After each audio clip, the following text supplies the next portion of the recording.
QQQ, QLD, TQQQ를 들고 있는 분들은 독일 이야기를 절대 남의 나라 이야기로 들으면 안 됩니다. 독일이 무너진 순서는 투자자가 계좌를 무너뜨리는 순서와 거의 같습니다. 처음에는 너무 잘 됩니다. 돈이 계속 들어옵니다. 수익률이 계속 찍힙니다. 위험하다는 말이 들려도 아직 괜찮다고 생각합니다. 그리고 어느 날 내가 돈을 벌게 해줬던 바로 그 구조가 나를 무너뜨리기 시작합니다. 독일에게 중국은 그런 존재였습니다. 중국은 그냥 수출 시장이 아니었습니다. 독일 자동차 기업들에게 중국은 카드만 꽂으면 돈이 나오는 현금 인출기였습니다.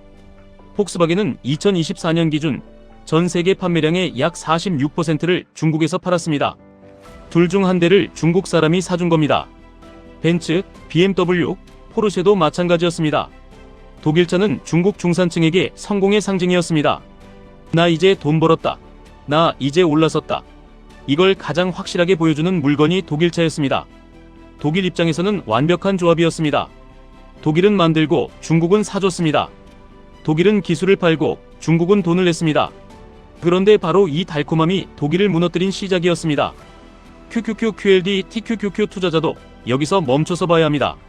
내 계좌에 돈을 벌어주는 구조가 있다고 해서 그 구조가 영원히 나를 지켜주는 것은 아닙니다. 오를 때는 QQQ가 든든해 보입니다. 상승장이 길어지면 QLD가 가장 합리적으로 보입니다. 급등장이 오면 TQQQ가 인생을 바꿔줄 것처럼 보입니다. 하지만 진짜 위험은 종목이 아니라 의존입니다. 독일은 중국에 의존했고 투자자는 하나의 시나리오에 의존합니다. 나스닥은 결국 오른다. AI는 계속 간다. 미국 빅테크는 무너지지 않는다. 조정은 결국 기회다. 이 말들이 틀렸다는 게 아닙니다. 문제는 맞는 말을 너무 많이 믿는 순간 틀릴 가능성에 대비하지 않게 된다는 겁니다. 독일이 그랬습니다. 독일의 제조업 비중은 약 20%였습니다. 미국은 약 11%, 영국은 약 9%였습니다. 선진국들이 금융과 서비스로 옮겨갈 때 독일은 끝까지 공장을 붙잡았습니다. 그리고 그 공장의 중심에 자동차가 있었습니다.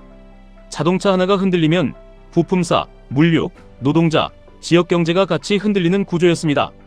계좌도 똑같습니다. QQQ 하나만 흔들려도 QLD는 더 흔들립니다. QLD가 흔들리면 TQQQ는 더 크게 흔들립니다. 현금이 없고 분할 기준이 없고 손절과 익절의 원칙이 없으면 종목이 아니라 내 감정이 먼저 무너집니다. 독일은 중국 시장이 너무 달콤해서 경고를 무시했습니다. 중국에 너무 깊이 들어가고 있다. 기술이 빠져나가고 있다. 언젠가 중국 기업이 독일 기업을 따라잡을 것이다. 이런 경고는 계속 있었습니다. 하지만 독일은 멈추지 않았습니다. 왜냐하면 당장 숫자가 좋았기 때문입니다. 매출이 좋았습니다. 판매량이 좋았습니다. 공장이 돌아갔습니다. 정치인도 기업인도 중국을 놓지 못했습니다. 메르켈 총리는 재임 중 중국을 12차례 방문했습니다. 갈 때마다 자동차, 화학, 제조업 대기업들이 함께 움직였습니다. 나라 전체가 중국이라는 배에 올라탄 겁니다. 투자자도 비슷합니다. 수익이 좋을 때는 경고가 들리지 않습니다. QQQ가 신고가를 가면 조정 이야기가 귀찮습니다. QLD가 계속 오르면 현금 비중 이야기가 답답합니다. TQQQ가 하루에 크게 오르면 리스크 관리는 겁쟁이 이야기처럼 들립니다. 하지만 독일은 바로 그 순간에 더단으로 더 깊이 들어갔습니다. 중국은 처음에 시장을 열어줬습니다. 그리고 조건을 붙였습니다. 들어오려면 중국 기업과 합작하라. 공장을 같이 세워라. 기술을 공유하라. 독일은 그 조건을 받아들였습니다. 시장이라는 당근 앞에서 기술이라는 씨앗을 조금씩 내준 겁니다. 그리고 시간이 지났습니다. 중국은 더 이상 독일차를 사주는 고객이 아니었습니다. 독일 기술을 배운 경쟁자가 됐습니다. 그 결과가 2023년에 터졌습니다. 중국 시장에서 약 15년 동안 1등이던 폭스바겐이 BYD에게 왕좌를 빼앗겼습니다. 이 장면이 중요합니다. 중국은 독일을 갑자기 배신한 게 아닙니다. 독일이 스스로 기술을 넘기고 스스로 시장에 깊이 들어가고 스스로 빠져나오기 어려운 구조를 만든 겁니다. 처음에는 고객이었습니다. 그 다음 파트너였습니다. 그 다음 경쟁자였습니다. 마지막에는 안방을 빼앗는 상대가 됐습니다. 투자도 순서가 있습니다. 처음에는 소액으로 시작합니다. 그 다음 수익이 납니다. 그 다음 확신이 생깁니다. 그 다음 비중이 커집니다. 마지막에는 빠지고 싶어도 빠지지 못합니다. 왜냐하면 이미 너무 많이 들어가 있기 때문입니다. 2024년 중국에서 벤츠 판매는 약 7% 줄었습니다. 폭스바겐은 약 8%대 줄었습니다. BMW는 약 13%대 줄었습니다. 포르쉐는 무려 29%가 빠졌습니다. 단순히 중국 경기가 나빠서가 아니었습니다. 주요 선진국들이 어떻게든 성장할 때 독일은 2023년에 마이너스 성장을 했습니다. 미국은 2.5% 성장했고 일본은 1.9% 성장했고 프랑스도 0.9% 성장했지만 독일은 마이너스 0.3%였습니다. 다 같이 힘든 게 아니었습니다. 독일만 뒤로 밀린 겁니다. 이게 계좌에서도 가장 무서운 순간입니다. 시장이 조금 빠지는 줄 알았는데 내 계좌만 훨씬 더 빠지는 순간입니다. QQQ는 버티는데 QLD가 크게 흔들립니다. QLD가 흔들리는 정도라고 생각했는데 TQQQ는 심리까지 흔듭니다. 그때 사람은 판단을 잃습니다. 물타기를 해야 하는지 손절을 해야 하는지 버텨야 하는지 아무것도 안 보입니다. 독일도 그랬습니다. 차가 안 팔리자 공장이 흔들렸습니다. 공장이 흔들리자 일자리가 사라졌습니다. 독일 제조업에서 1년 사이 약 11만 개의 일자리가 증발했고 그중 약 4만 5천 개가 자동차에서 나왔습니다. 폭스바겐은 독일 본토 공장 폐쇄까지 검토했습니다. 1937년에 세워진 회사가 87년 동안 독일 안에서 공장 문을 닫은 적이 없던 회사가 이제는 본토 공장까지 줄이려 한 겁니다. 결국 공장 폐쇄는 피했지만 2030년까지 3만 5천 명을 줄이기로 했습니다. 폭스바겐의 상징 같은 골프 생산은 2027년부터 독일이 아니라 멕시코로 옮기기로 했습니다. 독일의 자존심이 독일 밖으로 빠져나간 겁니다.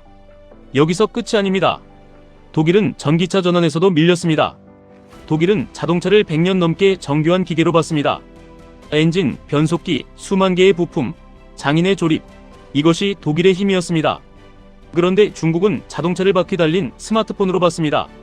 배터리, 소프트웨어, 가격 경쟁력으로 게임을 다시 짰습니다. 내연 기관차에는 부품이 약 3만 개 들어갑니다. 전기차는 약 1만 개면 됩니다. 독일이 100년 동안 쌓은 장벽이 낮아졌습니다.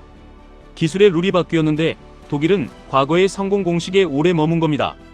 투자자도 룰이 바뀌는 순간을 봐야 합니다. 고금리에서 저금리로 바뀌는지, AI 주도주가 계속 힘을 받는지, 반도체가 꺾이는지, 나스닥 상승이 몇 개 기업에만 몰려있는지, QQQ 안에서도 주도주가 바뀌고 있는지, QLD와 TQQQ는 방향을 맞추는 것보다 틀렸을 때 얼마나 버틸 수 있는지가 더 중요합니다. 독일은 에너지에서도 스스로 발목을 잡았습니다. 탈원전으로 마지막 원전까지 멈췄고 그 빈자리를 러시아 가스에 기대었습니다. 전쟁 직전 독일은 천연가스의 약 55%를 러시아에서 들여왔습니다. 그런데 노르트 스트림 가스관이 끊기면서 에너지 구조가 무너졌습니다.